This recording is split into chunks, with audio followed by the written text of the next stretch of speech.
Hello friends and welcome back to MSFS Flight Plans. I'm your host and tour guide Nick, and my job is to make sure you never run out of reasons to hop in the sim, and I do that by trying to find the coolest, most interesting, challenging, and best looking spots on Earth for us to explore together.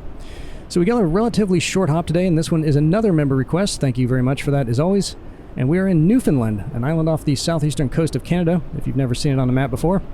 And my first surprise for this place came before I even read a single article about it, and that was that I had never been pronouncing it correctly as I was scrolling through YouTube trying to find some interesting things to see that maybe the Google map had missed. There was a video of a guy that said most people say it wrong, and the correct way to say it is Newfoundland, and I think I'd been saying Newfoundland for quite some time, so I'm going to try to say that correctly, and if I screw it up, it's only because I've been saying it wrong for the last 40 years. As you can see, it is very windy. Well, you can hear that it's very windy. And the main reason the guy said you got to fly out here, he said there's not a whole lot to see, which is true. Not really heavily populated, although we are flying over the most populated area in Newfoundland. But he said you got to leave the live weather on because it is always super, super windy and dreary and cloudy out there. Luckily, it's not overcast, really overcast, so we'll be able to see everything on the ground okay. And it's not raining. He said it rains out there a lot, so you'll have to get lucky. But you can hear that this wind is whipping. So hopefully we'll be alright in the old 310R, and if it's like this all the time, I guess people are just not grounded constantly, so I guess you have to learn to fly in weather like this. Hopefully it won't be too crazy. But let's go ahead and hop in, we'll get it fired up, and we'll be on our way. And one really, really great thing about flying the old 310R is that look who always comes along to ride Shoddy. Our man Chet. And we haven't seen him in a while, so I'm excited about this. Can't wait to hear what he doesn't have to say. And this is the first time we've been in the 310 on this channel, and the reason why is not because I don't love it, because I absolutely do, but before I uninstalled that TDS GTN XI for I think, the 750 stack over here, the navigation system was inoperable. That was creating a bug in many of my planes, and now I've opened up about 6 planes that I couldn't fly before. So, we're in it now. Alright, let's turn the parking brake off, and get one notch of flaps in, and try not to hit that building. And we'll get on down to our runway and hopefully get off the ground. And as if the wind wasn't going to be challenging enough, the place that we're landing, there's only really 2 airports out here. This is the big one in the area. Look at that windsock. Good grief. The place that we're landing is a little island that we'll see. Let me squeeze between these lights here. That light doesn't appear to be in the right spot because it's right in the middle of the taxiway. Yeah, we're getting blown around all over the place. A little place called Bell Island, which we'll see once we get up in the air. Man, I can hardly steer this thing. Well, this should be fun. And the runway is only about 2,300 feet, which is probably a little short for this plane, but we'll see if we can do it. Man, oh man. Alright, come on, baby. Come on. Ooh. I've got full right rudder, and it's not turning. Okay, so this will be good. We'll have a headwind as we take off here. That will help. And I bet it won't take much speed to get going either. We're not even going to go to the end of the runway because this one's really long. It's like 8,000 feet. Alright, let me just make sure I got everything set up right here and we'll be on our way. If this is your first time here and you like this flight, as always, the add-ons I've included, which I'll tell you about in just a minute, and this exact flight plan will be included in the video description. If you know how to use the little NavMap, you can pull it in there and then pull it into the sim. And if you don't, I have a very short tutorial video somewhere down in our archives that you can check out. Alright, so let me scroll out for the little NavMap so I can make sure we're hitting everything we want to see. Get that centered up. Okay, so there are 2 add-ons. Neither of these airports have an add-on. The add-ons, the only add-ons available for Newfoundland were freeware, which is great. And they are for this area that we're flying over here because this is the big population hub. One of them is for a little port area we're going to fly over, and the other is for a little lighthouse down by the port. But in the sim, there were also 3 add-ons. Whoa, whoa. Okay, well, we're already in the air and stalling. Okay, we're just going to have to... Alright. Once we get to the end of the runway, assuming we can do that, I'm going to turn the autopilot on. Let's get the gears up, try to cut as much drag as possible.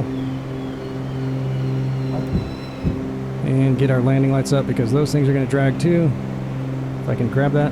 Come on. Alright, jeez. Wow, this is already quite a challenge. And we'll go ahead and put the nav on, see if we can get the plane to fly itself okay. We're only going to 2,500 feet. So we'll see how that goes. Oh my gosh, we are rocking and rolling, aren't we? And hopefully I can... Okay. Alright, so there's Bell Island out there. We're going to head out in that direction, then come over... Let's see if I can stop doing that. We're heading roughly westward now. Then we're going to head due south, circle around the largest and the capital city of this area. Alright, come on. Alright, there we go. Alright, I'm just going to turn that off and use vertical speed to get to where I need to go because that seems to want to keep chirping at me. So that's fine. Look at those breakers out there. Holy smokes. So since there isn't a lot out here, there's not a lot to judge as far as the graphical elements on the ground. Look at those waves in that pond. But there is a lot of history out here, and I'm going to tell you about all of that, of course, once we get going. And this isn't a very wide part of the island. We're on the easternmost point of all of Newfoundland, and most of the main part of the island is out that way, a very large chunk of it. So everything we're going to see here is on the easternmost point, the longest inhabited, that's the word I'm looking for. And if it sounds like I'm screaming, I've got the engine sounds turned down to 25%, and it's still really loud, which I'll probably turn down even further when I mix this at the end. But if I'm screaming, it's because I can barely hear myself. Okay, so the airport we just left from is St. John's International, Charlie Yankee Yankee Tango. And let me get our RPMs back to where they need to be, now that we're up in the air. Well, there goes procedure out the window. Man, that was just so hectic getting up in the air that I've completely lost my senses. Look at those waves. So the little strip we're going to land at, which we're going to circle all the way around the city, and the northern little tip of this area to the left of this, we're going to come down right in there. And hopefully it'll still be lit because there are no lights of any kind out there once we get out there. And if you want to come into the airport we just left from, 3 approaches on their 3 runways do have an ILS signal, so you can do that if you want to. And that airport, of course, is named after the town of St. John's, which is just to the east of it, and we'll see that shortly. And that is the capital and the largest city of Newfoundland and Labrador. They're usually said together, and Labrador is up on the mainland just west of Newfoundland here. And some have attributed the city's name to a legend that a guy named John Cabot sailed into their little harbor on the feast day of St. John the Baptist in 1497. But again, that may be one of those things used to bury a more mundane explanation, which I think is the case out here. The more likely scenario points to a group of Spaniards who arrived a few years later in search of a fishing camp. Pretty good fishing off these coasts, I've read. At least there used to be before they fished it all out. And the Spanish call that area San Juan de Terranova, which I think means St. John of Newfoundland. And apparently they call it that because it looks similar to an area of their homeland also called San Juan, which I think is near the border of Portugal. So this area was visited by the Spanish and Portuguese off and on up until the 1580s, when English privateers ran them out of town. And after that it was used mostly as fishing outpost by the English until the 1630s, when St. John's was established as a permanent settlement. Well, I thought this one would be a lot worse. Right now it's saying I got a 40 knot, let's see, crosswind coming, so that's pretty stout. And some nice gust, as you can see. It is blowing. I wonder what our ground speed is. Can we get that on this thing? I don't remember how to pull that up on here. Oh well, doesn't really matter. But it doesn't appear that we're flying at 160 knots, does it? We've got a bit of a headwind here. This landing should be a real hoot.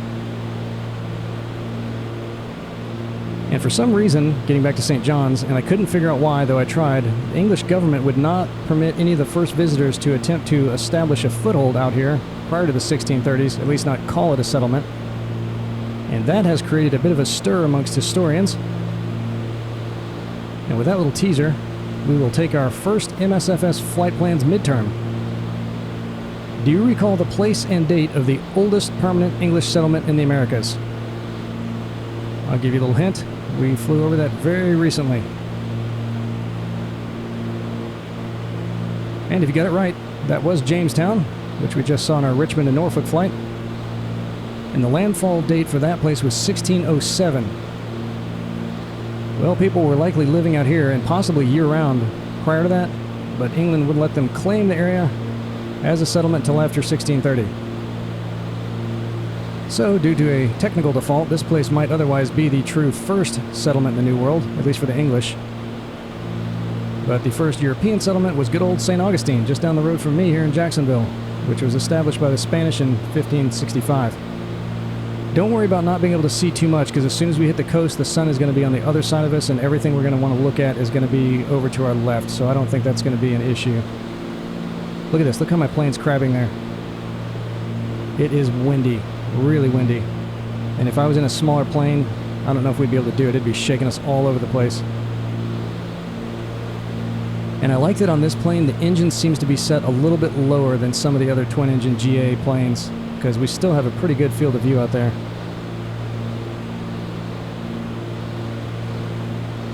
Got a little power line corridor. You can see just how vacant a lot of this is, and most of Newfoundland, if you look at it from the satellite map, there is not much going on, but this town we're going to fly over in a little bit is pretty populated.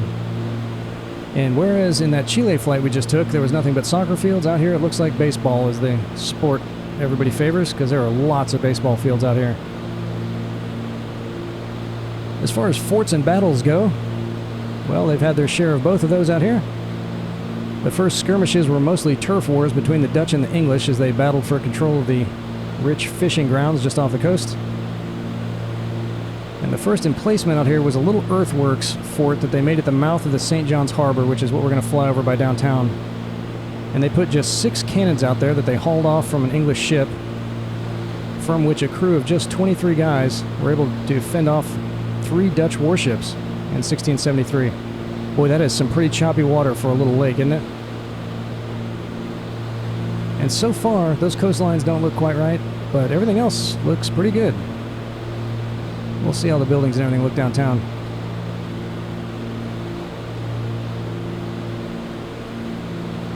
Alright, now we're going to have a very serious crosswind, so we'll see if we can keep our guts down.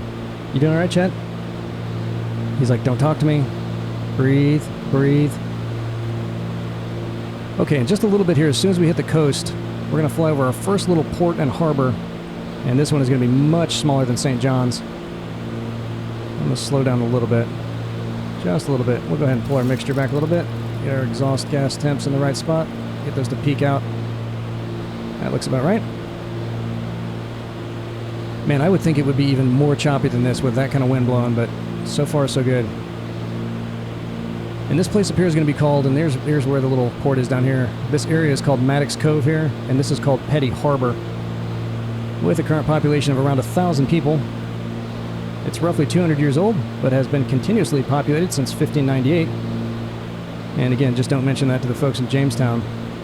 And although we can't really see it from up here, I don't think, at the end of this little pond is a dam. And that was the first hydroelectric plant in all of Newfoundland and Labrador. And there's a zip line place that runs a zip line, it looked like from the video, all the way down here from that peak over there. Looked pretty doggone cool. As far as other tourist attractions go for down there, I really couldn't find any. And just to let you know in advance how decidedly un-PC this whole area is, they've got a geological attraction down here in the town. Well, that doesn't look quite right, does it? It's called Injun Rock. That is supposed to be Indian, but they actually spell it Injun. And I don't think we can see it from up here, but it's a little rock perched on top of another rock that I think is a natural formation. I don't think they set it up there like that. They call that Injun Rock. And that must have been a pretty high little mountain we just went over, because I felt like we were only 100 feet above it, but I don't think we were quite that low. Look at that water. So that's it. So getting back to the conflicts this area has endured as we circle back around to get a look at this point out here. Once the Dutch learned their lesson about messing with the crusty old sailor English defenders, the French figured they'd give it a go, reducing all of St. John's to rubble in 1696, then coming back for another round about 10 years later, once again burning everything right down to the ground. And in 1762, the final battle of the French and Indian War occurred here in St. John's. This time the French didn't fare quite as well, and wound up surrendering their forces to the English after the battle at Signal Hill, which we'll see that spot in just a minute. And a few years later, they built the only fort that's still standing out here. I'm going to climb just a little bit because we seem to be losing some altitude. And they named the fort after the guy they surrendered to, the French did, calling it Fort Amherst. Alright, once it comes back into view, this little point sticking out up here to our left is called Cape Spear, and that is the easternmost point in all of Canada. And there's a little lighthouse down there that was the InSim mod for this area, and that was built in 1955 once we spot it to replace a much older one built in 1835, which replaced an even older one. There's the lighthouse right there. The oldest one was built in 1815. And I don't know if we'll be able to see them, but they threw some batteries down there during World War II with some 10-inch cannons, which are still sitting down there. And I think those are going to be right down here, these little white spots. So as long as we're not flying right over it, which it looks like we overturned, so we may be. The plane is just trying so hard to fight this wind. We'll see if we can see those. I don't think we're going to be able to, but that was a lighthouse. Let me lean out the window.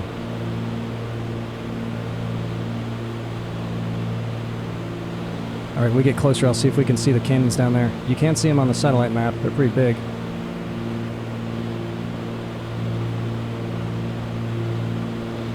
Look at the orientation of my plane here. That is crazy. Alright, we're going to dip the wing.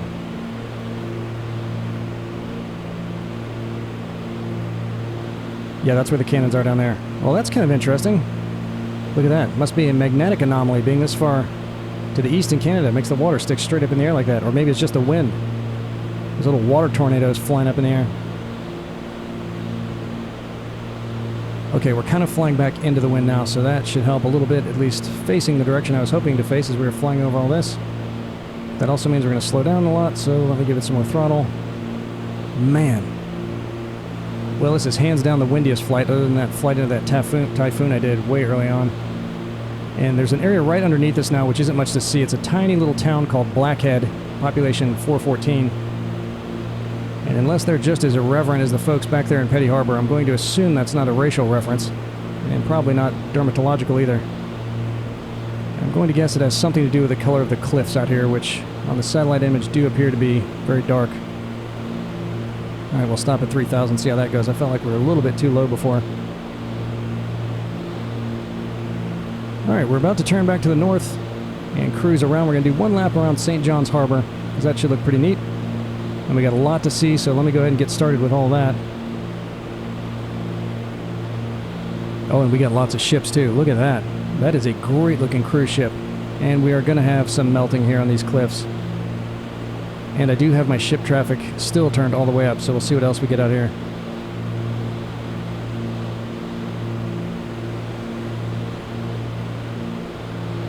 So there's a pond down here to our left, which is called Soldier's Pond Swimming Hole. And that's it right there. We'll come back around and get a better look at it. And the only reason I'm mentioning that is because there was a shot of it from the ground of a little sign right outside the pond that said clothing is optional beyond this point, which explains why Chet did not bring his swimming trunks. Yeah, he's heading down there for sure. And Fort Amherst is right at this tip down here, and our tip tank is in front of it, but it's nothing but, you can just barely see it. There's just concrete foundations down there now, and that was built up in the early 1800s, and I think just the weather and the water has just beat it into submission. And they said this thing here is called St. Thomas Anglican Church, but it's not on the Google Maps anymore, and that was one of the InSim add-ons, so I don't know if that's something they've torn down recently and I just felt like they wanted to add it or what. But that's what that is, and they got the little arena down here, and I don't think they have any professional sports teams out here, but I guess that when they're going to have community events, that's where they would do it. Look at these huge ships in here. Water looks a little bit calmer in the port, but not much. So when we come back around, we're going to see across the channel there from where Fort Amherst was is a place called Signal Hill, which is the site of that battle that I mentioned earlier. And on top of it, which we will see, is a place called Cabot Tower. And that was completed in 1900 to commemorate the 400th anniversary of John Cabot's landing out here. And it was also the location of the first transatlantic wireless transmission, received down there by Guglielmo Marconi in 1901, as the letter S was delivered in Morse code from Cornwall out in the UK. Alright, their government building is down here somewhere too, but it's just it's an auto-gen thing. That might be it right there. It was really hard to spot. And this thing here, which it looks like has also been changed to a default building, is where the governor's house is, which is pretty cool. I took a little virtual tour of that. I think that's where that is right there. There's that church, and it's definitely not there anymore. There was nothing, at least, that looked like that on the map. And as if one transatlantic thing is not enough, St. John's was also the starting location of the first non-stop transatlantic flight in 1919, when John Alcock and Arthur Brown flew out of here to Clifton, Ireland, in a modified Vickers bomber. And the place they left from is called Leicester's Field, and I searched for that on Google and couldn't find anything anywhere around here called that, so they must have torn that down sometime since then. Alright, and just a little bit, we're going to take another left-hand turn, then we'll see some of the spots that I want to tell you about that we couldn't get on the first pass because we were flying over too quick. So we'll just take in this harbor again once we turn around. And this weather is neat. If it wasn't for the stretched out cliffs, that's the only thing that really broke my immersion so far. And this wind is intense. I'm sure if it was really this windy, no one would be flying a plane like this out here. Maybe not any plane. Alright, we're about to get a crosswind again here, so we may get some more bumps.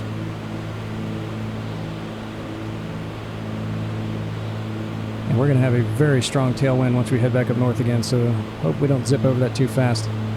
But look at this, all that stuff looks pretty good. And what's neat is that all these lakes up here are on top of this hill and so much higher than the sea level down there. That's kind of neat. I wonder how many other places you don't have to wear your clothes. I'm sure you've already looked into that, haven't you? Yep. You guys for sure. Alright, let's take another look at the...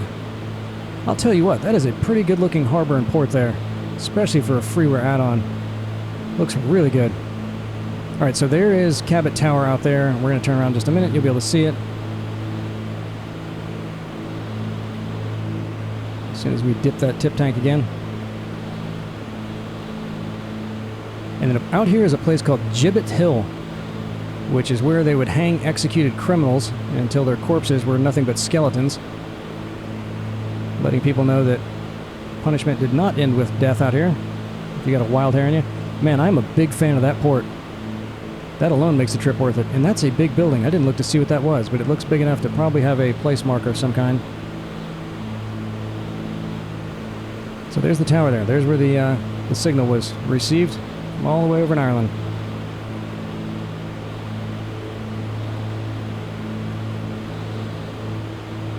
And I'm trying to spot the government buildings again.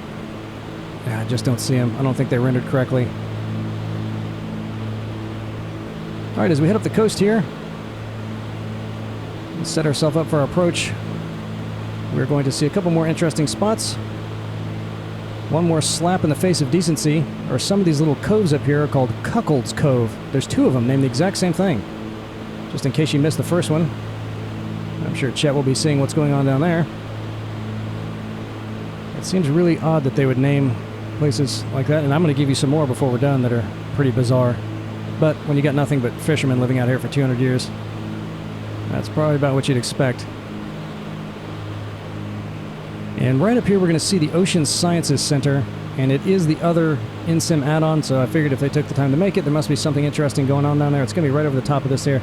And this is also a, this was a radar area that was built up during the Cold War, where they were tracking potentially inbound Soviet bombers. And there's another little battery right underneath us here that is not worth trying to see because it's a buried cannon battery that was built during World War II. But when they emptied this place out, they just kind of left everything as it was. So if you're into urban exploring and your tetanus shots are up to date, might be worth checking that out. Alright, the Ocean Center is going to be right down here. We're going to dip our wing in just a second, and we'll probably be able to spot it.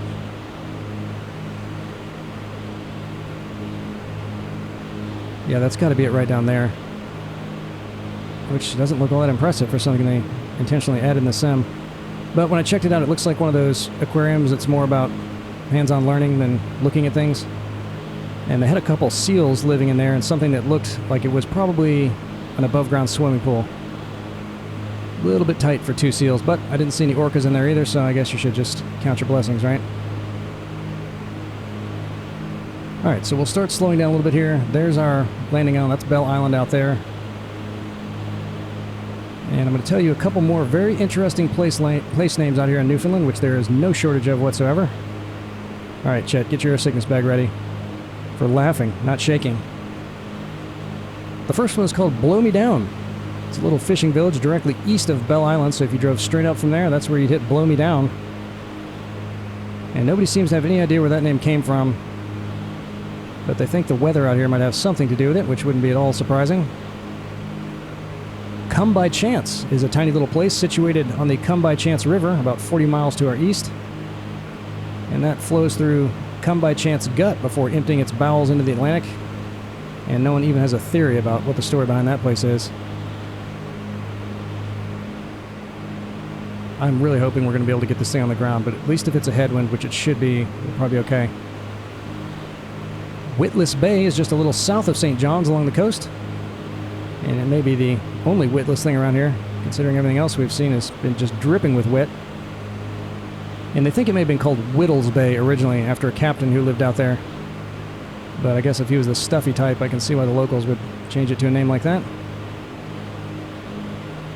Alright, I'm going to try to get down to around 2,200, and then we'll flatten out as we come in here, and we'll start getting our gears and all that stuff out.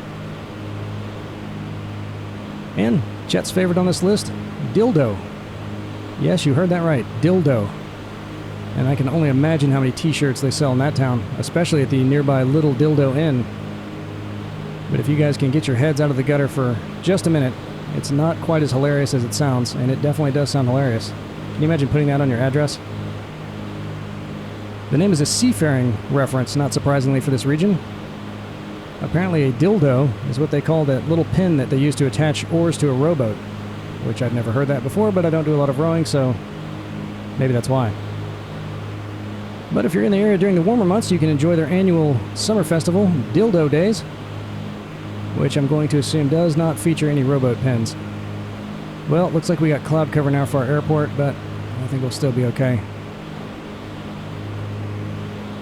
And I was surprised for this island out here. I mean, obviously nothing on this side of the main part of the island is all that inhabited, and there's no bridge connection. You can only take a ferry out there, but it's a fairly inhabited place, all things considered, so we'll have some scenery to enjoy as we come in. Alright, bring our mixture up a little bit, and we'll bring it back down. Alright, now we're in about the right spot. Alright, okay, we'll leave it there for now. And let's go ahead and get our landing lights back on while I'm thinking about it, so I don't have to try to finagle that thing while I'm doing everything else. And we can probably crank the throttle up, because I imagine our ground speed is very slow right now. Get our RPMs back up.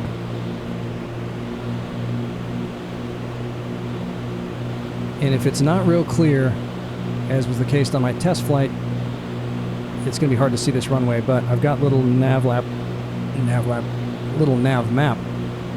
oriented for us to come in properly, but we're definitely going to be crabbing, unless it's a direct headwind, which it may be. We may have a good headwind, so we'll see.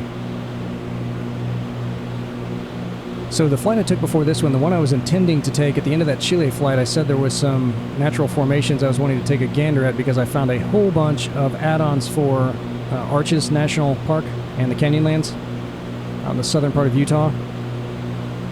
So I took the first flight out there without any add-ons, and there were 2 formations I think that the sim had done, which looked okay. All the rest of it was not just terrible, but like so bad. Like where there wasn't even any satellite images available. It was just really awful. So I threw the add-on packs in there, which greatly improved it. But the rest of it was just so bad that I didn't think it was worthy of telling you guys, hey, here's a place you got to check out. But if you want to go look for it, just put Arches into flightsim.to. They were all freeware. I couldn't find any payware available. But you can go check it out, because it definitely looks better, at least around the formations, than it did before. But all the rest of it was so bad. Just really bad. Which again is funny. I mean, the sim devs thought to put some add-ons in there. But, you know, why even bother with an area that looks that bad? And also, thank you to whoever that member was that sent me the comment about that airfield in England after we landed at that place in Chile that had all those cool planes outside on display. I asked if anyone remembered the name of the place in England that had some planes out there. And it's Duxford. That's where it is. So we may have to go check that out. We've still got lots of stuff to see in England. Alright, here's this runway out here. And I'm afraid with these gusts that we're obviously getting, we may have a stalling issue, but we're about to find out. And since it's been so long, which in my mind is anything longer than a day since we've checked out... Ooh, look, a little ship out there. See that? since we've checked out any impact craters, I found another one out in Asia that looks really cool. And as I mentioned on that Australia flight, what I find most fascinating about those things is they're like fingerprints. No two of them are the same. All look very cool and very different. And there's one not far from here in Canada that is just a big, huge ring lake, and it is massive. I flew up to about 20,000 feet trying to go over it, and I still couldn't see the whole thing. But unfortunately for that place, other than the crater, there just isn't much to see, and there's no airports really anywhere near it. So we may have to try to figure something out with that. All right, autopilot off. Gears down. Oh, whoa, whoa, whoa, whoa. We got way too much speed for gears. Let's bring those right back up. Let's slow way down.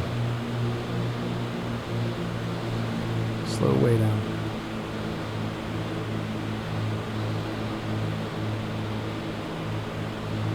All right, speed. Bleed off. Bleed off. I'm sure the gear speed in this is probably not much above 150. And I'm going to run out of space if we can't get him down soon. Alright, there we go. See, look at all this stuff out here. There's a little town out here. Once you get on the ground at the airport, there is nothing. Not a single structure. All they got is the little gas filling station out there. So this is definitely desolate. And I'm going to have to do some crabbing, it looks like, because if we're heading right into the wind, which I'm sure we are, it's pointing us in that direction. So let's just not fight that.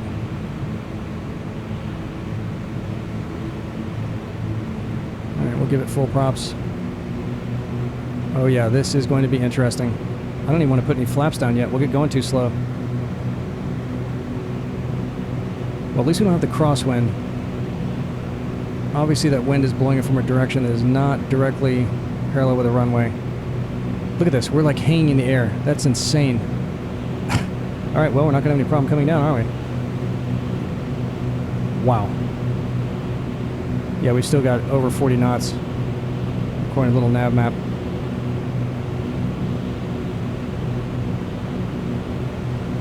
Yeesh.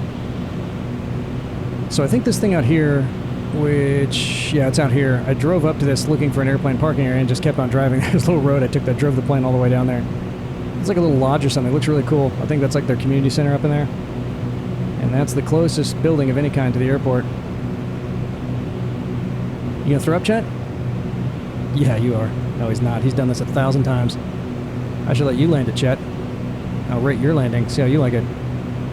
Yeah, these gusts are causing problems. We're dipping a lot, and I'm afraid we're gonna have a stalling issue, but we're about to find out. All right, I'm gonna give it one notch of flaps since we're at flap speeds. Just see how that goes.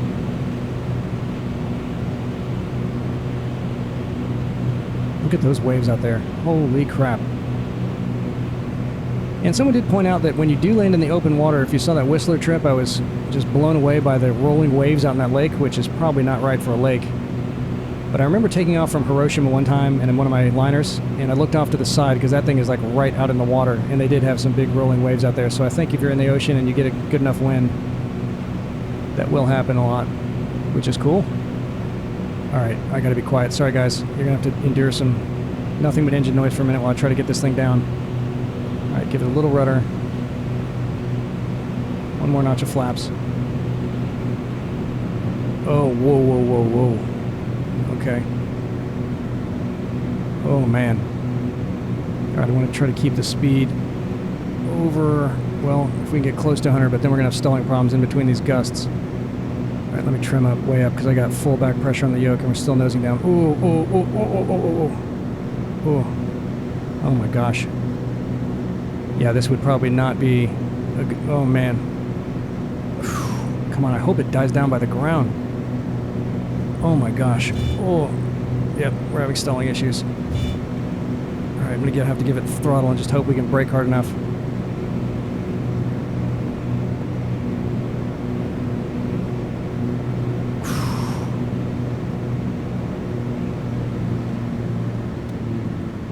Oh man. Holy crap. I just took right off again with those gusts. Oh man. Whew, my gosh. My hands are shaking. They're really shaking. Oh my gosh. Well, that was awesome. Whew. Okay, I gotta catch my breath. My heart is pounding. That was amazing. Alright, I'm just gonna pull.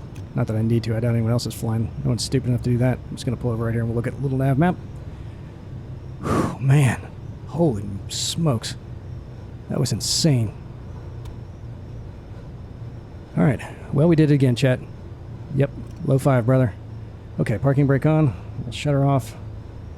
Whew, I can't even catch my breath. Well, I'm glad you guys were along for that ride. That was amazing. Oh my gosh. Yeah, look at this. 40 knot wind. Insane. Okay, man. Okay, so here's where in the world we are. This is all Newfoundland here. And then Labrador is kind of up in this region. The border of it kind of runs down like that. And look at that. They got one airport. What in the whole place? Oh, no, they got more. They're just tiny ones out there. And you can see when we zoom in, there's not a lot of airports out here, especially not where we were. And if you want to check out the town of Dildo, they do have a souvenir shop. It's right around here. So if you want to learn all about that, that's where that is. And I'm sure you probably do. I know enough of you are probably just as juvenile as I am. All right, so here's where we left from. Good old St. John's International. Cruise down out here to get a little altitude. And boy, it looks like they had injected a lot more ships than we saw. They must have been really small because I only saw that one. Of course, I wasn't paying attention to anything but the runway trying to come in there. And we just circled around the southern end of St. John's out here. And then here is where the town of Petty Harbour is, and there's where Engine Rock is, and you can actually see it on here. That's it right there, but there's no way we could have seen that in the sim. Oh, they got a little covered bridge or something there? And this is all just really, really cool. If you look around some video tours on the ground, it's just really old school fishing village. Really neat. And then there's that dam, and the zip line was right around here, again, just judging from the pictures, and it looked like it ran out this way, but they were over some water, so maybe it came out this way. And there's a little dam that made it, which is just called the Big Dam, which it certainly isn't because it's not all that big. And so their little hydroelectric plant must be down there somewhere. Listen to that wind. Man. And there's where we made our pass. It was a little bit too close for comfort to the ground. And as we came up here, here's where the Cape Spear was. So this is the easternmost point in all of Canada out here. And then here is where their little lighthouse was that we saw. That must be it there, because that looks like it's sticking up a little more. Although that's kind of tall too. Well, one of those things, the lighthouses, and we saw it. And then here's where those cannons were, which it looks like if we were out a little further and the plane wasn't crabbing so hard, we probably could have seen those better, but they looked real good in the sim, so they must have been a part of that mod. Because you could definitely spot those. Very cool. And there's the town of Blackhead, which we couldn't see, but even if we could, there's not much to see. But that's it. Imagine living there. Probably kind of nice. Unless your neighbor was a jerk. Okay, there's a giant ship that was coming in there. And then here's Soldier's Pond, which also has a little dam. And that is where clothing is optional. So if you want to find Chet later, that's where he'll be as soon as we get off this island. And there's Fort Amherst. And if you look at it on the ground, it's kind of cool because it's really kind of built up here, but it's just the roofs are torn down and there's graffiti all over it. These are newer structures here, obviously much newer. But it's not much to see in the sim, but you could kind of see those foundations there when we flew over. So that was cool. We'll come back and look at that in a minute. And look at all these baseball fields out here. All over. So here's where the government offices are. They are up here a little bit, actually. Where was that? I thought I'd marked it on here somewhere. Maybe this is it? Oh no, here it is right here. Okay, so yeah. Well, we may have been... I may not have looked out far enough. But you can see that's got a pretty prominent tower on it. But I don't think it looked like that in the sim. I think it may have got the auto-gen going on there. AI doing its thing. And look, this is where that church should have been. I don't see that anywhere. There's a thing right here that's called the Monument to St. Thomas Church. But it also doesn't look like anything's been recently ripped down. And this is the government house here where the governor lives, the lieutenant governor, sorry. But I don't know what's up with that. But the sim is the one that put that in there, and you could definitely see it. But there's that harbor, which looked amazing. That was a great-looking harbor. And there's a little arena down there. That looked really cool. That alone was worth this flight. Really neat-looking harbor. So here's a place called the Queen's Battery. There's no way we would be able to see this, but this was late 1700s here. They still got some cannons out there you can check out. And here's Gibbet Hill, where they were hanging all the convicted corpses. And it's sometimes, as I was reading about gibbeting, they would even tar the corpses just to make sure they didn't decompose too fast, which is awfully macabre and amazing. And here's Cabot Tower. That's where they sent the, or received the first wireless signal. Mr. Marconi was down there doing his thing. And then here's Cuckold's Cove. Can't miss that. And this is called Cuckold's Head, as if Cuckold's Cove isn't bad enough. And this is a fishery center, which I forgot to look for, but this is owned by the government of Canada, where they do all kind of fishery type things, I guess. I thought that looked kind of neat, so I put a bookmark on it. And here's the Other Cuckold's Cove. Other Cuckold's Cove. I'll let you try that 3 times fast. And there's the Ocean Science Center, which really didn't look like too much. I hope we got the right spot. Yeah, because that was the only thing. Maybe we flew over a little bit too soon. Maybe it was back a little further. When you fly over that again, if you take this flight, and make sure if you do, you keep that live weather on, because I want to see if you can make that landing. I think that we flew over that before I spotted it. I may have been looking at this bookmark thinking it was further down here. But here's that radar system, and you should check out pictures of that on the ground. Totally abandoned now. All this stuff here. They said they got like trucks and stuff buried out in the woods. Said the only thing they took out of there were the power generators, just left everything else, but it looks very, very dangerous. The ceilings are all caving in and stuff. And then here's that battery, which again was mostly buried. They've got earth on the top of it, but it's one of those kind with, you know, it's got a circular thing with just an opening for the cannon to stick out of, but it was covered in dirt, so we couldn't have seen that even if we were looking for it. And then we came out here and learned all our crazy place names for this area out here. I wonder what that thing is. That looks kind of neat. And then came in for that vicious, vicious landing, which was absolutely awesome, and we survived it. So, give it a shot, guys. Let me know what you think. That was a pretty cool place. I didn't think we'd... once I started this, I was like, man, there's not really much to do. There weren't any museums out here. There's only one little tiny fort, but the history out here was cool. The harbor was amazing. And the weather, of course, in that landing just made the whole thing worth it. So, had an absolute blast. As always, can't wait to see you guys again in the skies. Later.